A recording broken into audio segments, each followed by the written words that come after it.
Welcome my curious friend.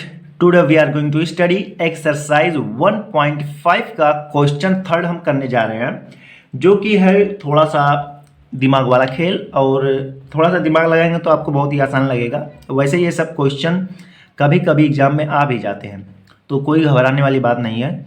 Recall pi is defined as the ratio of the circumference से c of a circle to its diameter D.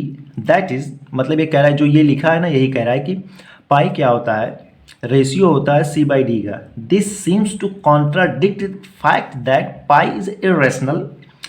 तो आप जानते होंगे, ठीक है। Recall मतलब कह रहे हैं दोबारा रिकॉल करिए, समझिए। और पाई को तो आप जानते हैं कि इरेशनल होता है ना, ये पता है। तो contradict, how will you resolve this contradiction. सबसे पहले आप जानते हैं कि पाई क्या होता है, इरेशनल होता है। ये क्वेश्चन का कहना वो आप जानते भी हैं कि आप जानते हैं कि पाई क्या इरेशनल। तो कह रहा है इरेशनल है तो पी बाई क्यू के फॉर्म में कैसे लिखा है। अगर इरेशनल होता तो पी बाई क्यू के फॉर्म में नहीं लिखा जा सकता है। तो कॉन्ट्राडिक्शन का यही मतलब है। जैसे आप या बाहर निकलिए और देखिए कि आसमान जो है वो कहीं पे मिल रहा है, लेकिन जब वहाँ जाएंगे तो मिल ही नहीं रहा है। तो एक कॉन्ट्राडिक्शन हो गया कि आपको लग रहा था कुछ और हो गया कुछ। तो यही कह रहा है कि हम तो जानते थे कि इरेशनल है, लेकिन यहाँ पर रेशनल तरीके से लिखा हुआ है। तो इसी को हम सॉल्व करने जा रहे हैं। तो सबसे पहले फर्स्ट ऑफ ऑल हम क्या करेंगे, हम एक सर्कल बनाएंगे, छोटा बड़ा कुछ भी। तो ये हमने सर्कल बना दिया। ये हमने एक सेंटर मान लिया, यहाँ से ये हो गया ये और ये हो गया ये। तो आर प्लस आर, क्योंकि यहाँ से लेके ये रेडियस हो गया, यहाँ से ये रेडियस हो गया। वो आप जानते होंगे कि r plus R is equal to 2r। और यही क्या होता है, डायमीटर होता है। ये r और ये r पूरा टोटल क्या होता है, डायमीटर होता है। ठीक है, क्लियर है, यही है। अब आगे क्या करते हैं, आप जानते हैं सर्कमफेरेंस ऑफ ए सर्कल क्या होता है, 2 पाई r होता है। ठीक है, अब 2r को इसको हम हटा के इसकी जगह पे d लिख सकते हैं। तो ये हो जाएगा पाई d। ठीक, अब ये वाला इक्वेशन कैसे आया, तो c is equal to pi by D है। अब पाई इज इक्वल टू क्या, c बाई डी है। ठीक, ये हमारा इक्वेशन जो हमें क्वेश्चन में बताया वो ऐसे आ गया। अब क्या कह रहा है, बताइए कि आप तो जानते थे पाई क्या है, इरेशनल, लेकिन ये पी बाई क्यू के फॉर्म में आ गया। ये पी हो गया, ये क्यू हो गया। लेकिन आप जानते होंगे, क्या जानते होंगे कि इरेशनल को जब रेशनल से डिवाइड करेंगे, किसी भी इरेशनल नंबर को रेशनल नंबर से डिवाइड करेंगे तो क्या आएगा, इरेशनल नंबर आता है। तो आप कहेंगे ये सब सर क्या आप कह रहे हैं, तो मैं कहूँगा, मैं कुछ कह हुए नहीं रहा हूँ। सर्कमफेरेंस क्या है, इरेशनल। आपको क्लियरिटी से और ये भी आप जान लीजिए कि इरेशनल नंबर में जब कभी भी रेशनल नंबर का मल्टीप्लाई होता है तो क्या आता है, इरेशनल नंबर आता है। ये अपने दिमाग में बैठा लीजिए। तो ये क्या है, पाई इरेशनल है और ये रेशनल है। तो रेशनल और इरेशनल का मल्टीप्लाई क्या आएगा, इरेशनल नंबर आएगा। क्लियर है। तो c क्या हो गया, इरेशनल नंबर। तो ये c क्या है, इरेशनल, और d क्या है, रेशनल।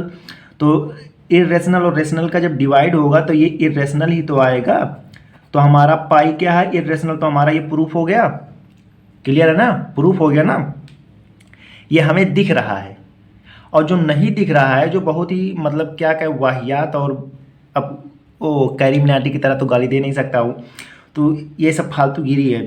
तो ये जो हमें दिख रहा है पहले ये हमने कर लिया। अब कहना क्या है, बहुत से लोगों का, बहुत से टीचरों का कहना है कि आप जो ये बनाते हैं सर्कल, कोई परफेक्ट सर्कल नहीं होता है, कोई परफेक्ट रेडियस आप नहीं बनाते हैं, कुछ थोड़ा बहुत रह जाता है।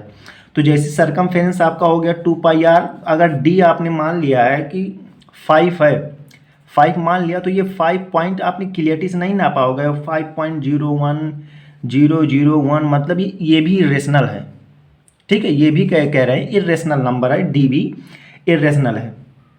लेकिन आपको साफ साफ दिख रहा है कि सी तो इरेशनल है। आपके दिमाग से बत्ती गुल और मीटर चालू, ये वाली बात है। तो सी तो इरेशनल है, इसलिए जो क्लियरिटी वाली बात है समझ में आ गई। लेकिन जो नौटंकी वाली बात है वो बहुत से लोग कहते हैं कि कोई परफेक्ट स्क्वायर नहीं होता। जब आप रेडियस मेज़र करते हैं तो बहुत छोटा माइनर सा बच जाता है, तो ये भी इरेशनल होता है। तो अगर जैसे ये तो चल ही नहीं रहा है। जैसे 2√5 है और 5√5 है, इस तरह से इरेशनल, एक इरेशनल नंबर ये, एक इरेशनल नंबर ये, तो ये तो डिवाइड हो जाएगा, तब 2/5 आ जाएगा, रेशनल नंबर आ जाएगा। जब कभी भी इरेशनल नंबर और इरेशनल नंबर का डिवीजन होगा तो रेशनल भी आ सकता है, इरेशनल भी आ सकता है। तो जब ये कुछ कॉमन आएगा तो रेशनल नंबर आ जाएगा, लेकिन यहाँ पे जैसे इरेशनल नंबर आएगा। कैसे इरेशनल नंबर आएगा? 2 पाई क्या होगा? ये पाई डी होगा और नीचे भी डी हो गया। क्लियर है? ये सी क्या है? पाई डी, तो डी डी भी कट गया तो पाई तो आएगा। क्लियर है? तो सब कुछ नौटंकी नहीं करेंगे, यही आपको जानना है कि सी क्या है? इरेशनल है। जब इरेशनल को रेशनल से डिवाइड करेंगे तो इरेशनल आएगा, और सरकमफेरेंस और डायमीटर जो भी आप मेजर करे रहेंगे उसको भी आप डिवाइड करेंगे तो इरेशनल ही आएगा। कोई समस्या, कोई परेशानी वाली बात नहीं है। क्लियर है? जैसे यहाँ पे पाई है तो इसको सी को क्या लिखो? पाई डी, और नीचे डी, डी डी कट गया, पाई पाई आ गया, इरेशनल इरेशनल। तो यही सब बताना था। लिखना कैसे है जब एग्जाम में आ जाएगा तो ये तो आप दिखा देंगे। उसके बाद आपको क्या करना होगा?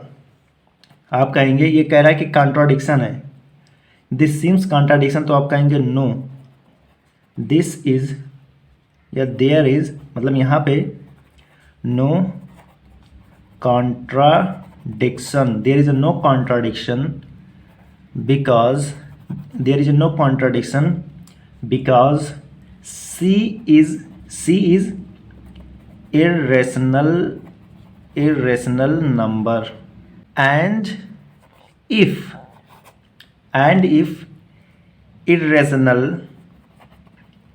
irrational number divide by, इसको रेड से लिखते हैं, irrational number divide by rational number, then answer will be irrational